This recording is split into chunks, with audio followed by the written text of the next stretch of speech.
So I actually thought about not making a video about this build because I feel like there's a lot of versions already out and things that are similar to this. But recently I was doing a raid and a friend told me that using this build literally changed the way that he was able to be aggressive towards enemies and just kill them really quickly. So I decided, since it's going away anyways, or some parts of it, a little part of it is going to be going away that makes it even more effective, I might as well share it now so people can enjoy it before parts of it are taken away. So if you play Titans and you believe in the power of the fist, you might as well try this one out. So some of the basics of this build is similar to what I had in my ARC edition of the Syntheseps build.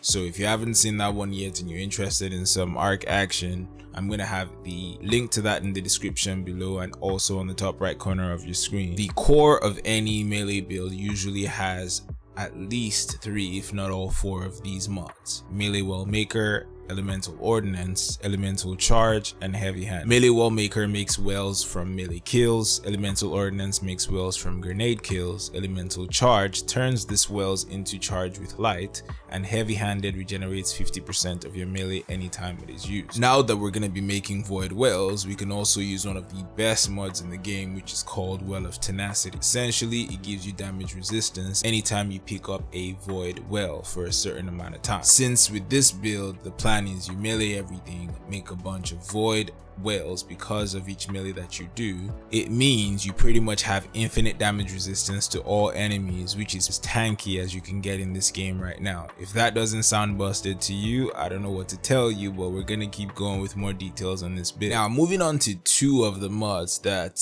makes me eager to share this build with you guys before this season goes away. There are 2 artifact mods that really work well for it: Energy Vampirism and Suppressive Glaive. Energy Vampirism charges your least charged abilities whenever you suppress enemies, which means whether it's your grenade or melee that's low at the time, if you can suppress an enemy, it would charge faster. Now, one of the ways we're going to be suppressing enemies is the mod called Suppressive Glaive. Not only can this help replenish your abilities, but it also keeps the enemies from shooting at you while you're smacking them. Now that we've talked about all the mods of this build, let's discuss the cycle of the abilities. If you walk into a room, you can run straight into all the enemies and punch one of the targets. This will give you an overshield, suppress all the enemies, and also attach void detonators to all the enemies within the radius of the shield bash. This then explodes and kills more enemies, and whatever is left you could just punch to death, because with biotic enhancement procced from the enemies you went into initially,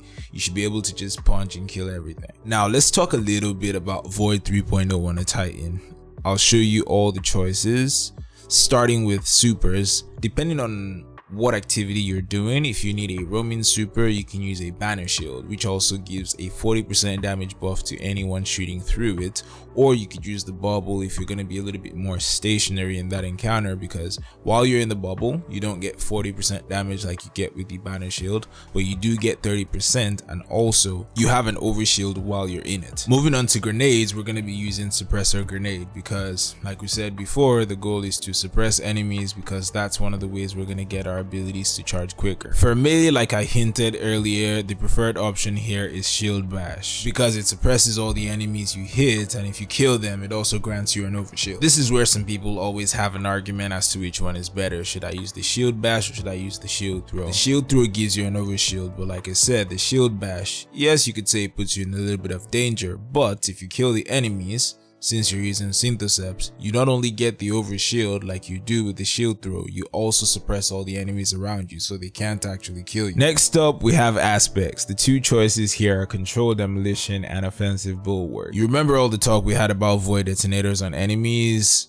That comes from Controlled Demolitionist. Hitting the target with a void ability or volatile explosion makes them volatile. Further damage to a volatile target causes them to explode, grants you and nearby allies health when volatile targets explode near you. So if you hit enemies with your grenade or melee, it makes them volatile. If you hit them again with anything, they explode, and they also regenerate health for you and your allies. Next choice here is Offensive Bulwark. While you have an overshield, your grenade charges significantly faster, you have increased melee range and damage, which stacks with Syntheseps by the way, and kills extend the duration of your overshield. So let's paint a picture really quickly. You go into a bunch of enemies and you get a kill. That kill grants you an overshield.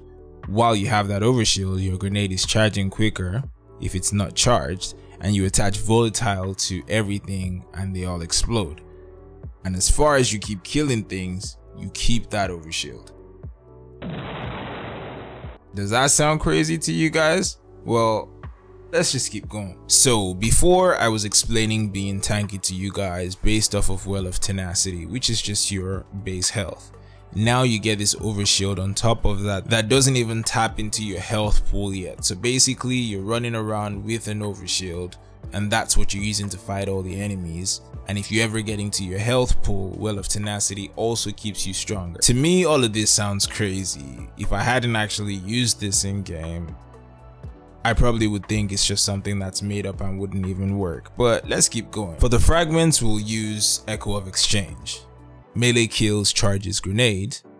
Echo of Persistence, overshield has a longer duration, which means the overshield we talked about earlier that you get to keep and increase the time of it. With this, you actually have more time to go from one group of enemies to the next group of enemies to actually continue this chain of overshield. Next one is Echo of Provision, which grenade hits charge your melee back. So if any reason you don't have your melee back yet, either through any of the things we talked about before, if you throw your grenade, not only do you suppress the enemies, which charges your grenade with energy vampirism, this fragment also helps charge your melee as well. And the last one is just to increase the amount of boom that you get whenever you face a bunch of enemies, which is the Echo of Expulsion. When you get Void Final Blows, the targets explode. So before your detonators go off, explosions happen, which will cause your detonators to explode. So again, more boom. So now that we're done with all the subclass stuff, let's explain how you get maximum fun from this loadout. Because again,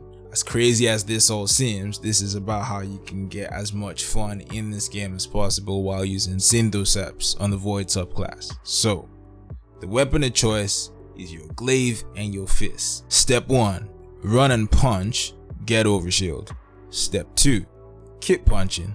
Step 3, punch again. Step 4, if needed, in case you don't have an overshield or your melee available to you, throw your grenade to suppress all the enemies and glaive everything to keep them suppressed, and that also is going to charge your melee or your grenade for you to do it one more time. Step 6, refer back to step 1 and punch again. So that's it for me, guys. This is the most fun build I've used in Destiny since I've been playing Destiny 1 or Destiny 2. Please try this before the additional mods go away because they add to that maximum fun effect. Now the last session of this series is gonna be for Syntheseps with the Solar subclass, which would be after we do another class. If you think it would be Hunter, just type hashtag Hunter in the comments. If you think it would be Warlock, type hashtag Warlock in the comments and we'll see what ends up winning. I've got a lot of interesting ideas on different exotic and different builds that you can make in this game to have fun, because that's why we're here. So if you guys enjoyed these series, don't forget to leave a like on the video. If you're new here, hit that subscribe button as well, and I'll see you guys in the next one. Stay positive, stay safe, peace.